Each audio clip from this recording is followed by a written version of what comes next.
Hello everyone, मैं दीपक sir DLC education अड्डा में आप सभी का स्वागत करता हूं और डिस्कस कर रहा हूं West Bengal board class 10 exercise 6.2 का क्वेश्चन नंबर 11। इस क्वेश्चन में सबसे पहले इस क्वेश्चन को समझ लेते हैं, उसके बाद हम लोग इस क्वेश्चन को सॉल्व करेंगे। क्वेश्चन का जो सॉल्यूशन है वो बहुत ही छोटा है। इस क्वेश्चन में बोला गया है कि एक रसलपुर विलेज है जहां पे फार्मर्स लोग अपने खेतों में फर्टिलाइजर्स और इंसेक्टिसाइड्स यूज करते हैं, वो भी केमिकल वाला, जिसके कारण जो है उनके खेतों की जो उपज है वो कम जाता है।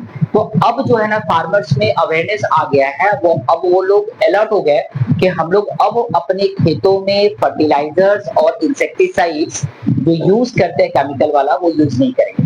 तो ऐसा अवेयरनेस के कारण या अलर्टनेस के कारण जो है ना प्रीवियस ईयर की तुलना में जो है इस ईयर 20% डिक्रीज हो जाता है फर्टिलाइजर और केमिकल्स खरीदने वालों।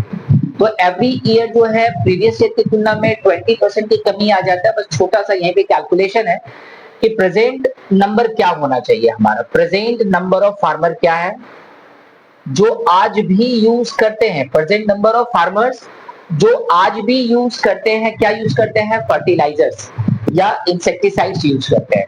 बोला आज से 3 साल पहले इंसेक्टिसाइड्स और पेस्टिसाइड्स यूज करने वाले फार्मर्स की संख्या थी 3000। ठीक है, आज से 3 साल पहले फर्टिलाइजर यूज करने वाले किसानों की संख्या थी 3000 और 20% डिक्रीज हो रहा है एवरी ईयर। तो सोचिए फर्स्ट ईयर में डिक्रीज होकर ये कितना हो जाएगा, 80/100। मतलब पिछले साल की तुलना में इस साल जो है ना 80/100 हो जाएगा, अगेन 80/100 हो जाएगा, अगेन 80/100 हो जाएगा। ये कैसे हो रहा है कि प्रीवियस ईयर की तुलना में क्या हो रहा है कि 20% का डिक्रीज हो जा रहा है। तो 100% यदि प्रीवियस ईयर में 100% था, यदि 100% हमारा प्रीवियस ईयर में था, प्रीवियस ईयर में 100% था और 20% यदि हम डिक्रीज कर देते तो हमारे पास कितना बचता है, 80%। तो प्रत्येक साल जो है ना वो 80% हो जाएगा। तो यहां से कैलकुलेशन करेंगे सबसे पहले 1 2 3 4 5 6 1 2 3 4 5 6 क्या बच जा रहा है यहाँ पे, 3 into 8 into 8 into 8। तो 3 8 जा 24 into 8 into 8। चलिए 8 का टेबल पढ़ लेते हैं। 8 4 जा 32, रिमाइंडर इज 3। 8 2 जा 16 plus 3 19 into 8। 8 2 जा 16, रिमाइंडर इज 1। 8 9 जा 72 plus 1 73, रिमाइंडर इज 7। 8 1 जा 8 plus 7 15।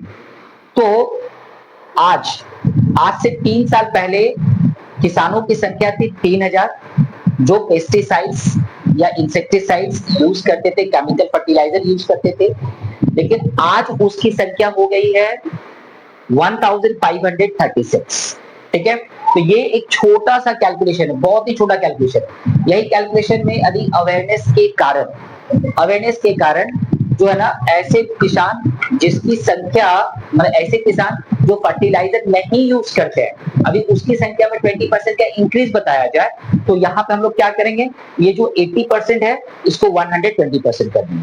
यहाँ पे कंफ्यूज नहीं कर रहा हूँ। सपोज एक ऐसा सिनेरियो हो जहाँ पे क्या हो रहा है कि कुछ यहाँ पे जो किसानों, यहाँ पे जो नंबर ऑफ फार्मर्स मेंशन है वो है वो लोग जो लोग फर्टिलाइजर यूज करते हैं, लेकिन जो लोग फर्टिलाइजर यूज नहीं करते हैं उसकी संख्या में तो इंक्रीजमेंट हो रहा है ना, प्रत्येक साल तो उसकी संख्या बढ़ जा रहा है।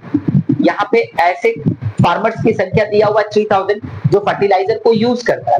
तो फर्टिलाइजर को जो यूज करता है अब अलर्टनेस के कारण नहीं यूज करेगा, लेकिन कुछ ऐसे किसान हैं जिसके पास अवेयरनेस है वो नहीं यूज करते हैं, उसकी संख्या हर साल क्या होगी, इंक्रीज होगी। तो मान लो कि यदि सवाल में ऐसा मेंशन होता कि यदि अवेयरनेस के कारण 20% जो है ना किसानों की संख्या बढ़ रहा है जो फर्टिलाइजर नहीं यूज करता है, तो मैं यहाँ पे यूज करता हूँ 120%/100, 120%/100, 120%/100 और ये सॉल्यूशन का आंसर हमारे पास आ जाता है। तो ये था एक छोटा सा डिस्कशन। यदि ये डिस्कशन अच्छा लगा प्लीज लाइक और शेयर कर दिए अपने दोस्तों में, और चैनल पे नए होंगे तो प्लीज सब्सक्राइब कर दीजिए।